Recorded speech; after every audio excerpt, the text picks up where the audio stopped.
So to end 2024, I didn't make a best movies of the year's list like I normally do, and that is because I missed so many movies towards the second half of 2024. So I've been going back and looking at things that were released in the fall of 2024 and really giving my time to watching some of the best things that came out in that year. And one of those movies that was on my radar was Blink Twice. Question for today's video: have you seen Blink Twice?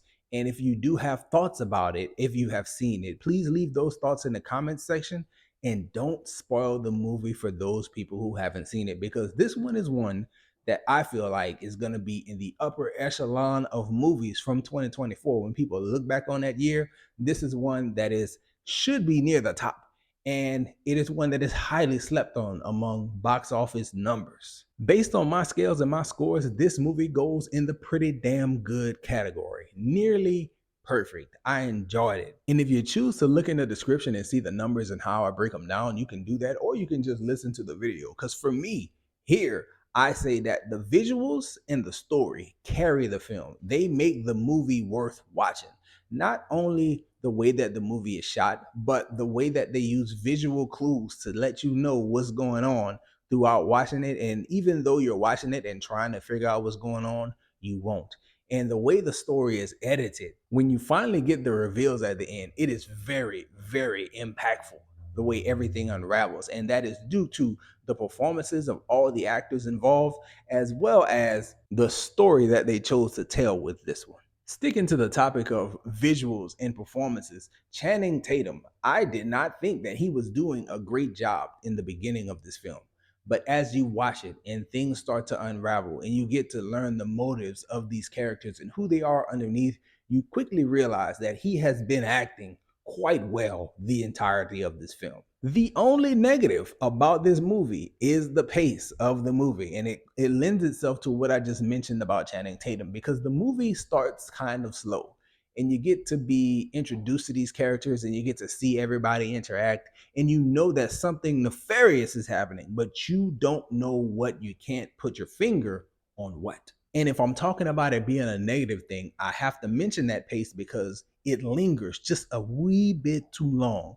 It takes just maybe 10 minutes too long to get to the point where the story really picks up and things really start to be revealed to you and characters start having to interact in a much more serious, devious way. The rewatchability of it is kind of in a weird place for me because, yes, I want to watch it again so I can experience the movie knowing the end in mind and see if I can pick up on things that I didn't pick up on the first time around. But at the same time, that rewatchability score is not too high for me. And the reason is because this one has some sexual violence and like some rough stuff that goes on. There's a lot of cursing throughout. There's a lot of drug use throughout. And so it's not something that I can conveniently put on. I'd have to be intentional about watching it again because of the R-rated nature of it and just some of the stuff I don't want kids to just walk in and see, as well as me. Like, man, I seeing some of the stuff that happens in the second half of this film is like, I don't know if I want to just lay my eyes on that again. Although the journey to get to that point is an excellent journey.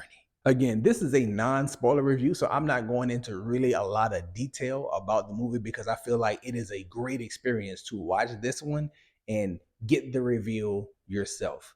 I don't want to ruin anything for anyone, so please, in that comment section, if you've chosen to go down there and say a few things, please don't spoil it, because this one, to me, once you get to that ending part, that last 20-30 minutes, it's really impactful on what you've seen thus far, and it'll make you want to look at it again to a certain extent. I feel very bad that people didn't get out to the theaters and watch this one. I know personally my work schedule is incredibly hectic and I did not have the opportunity to catch this one in theaters. And it doesn't seem like a lot of people caught it in theaters because it wasn't available in my area for very long, maybe 2 or 3 weeks.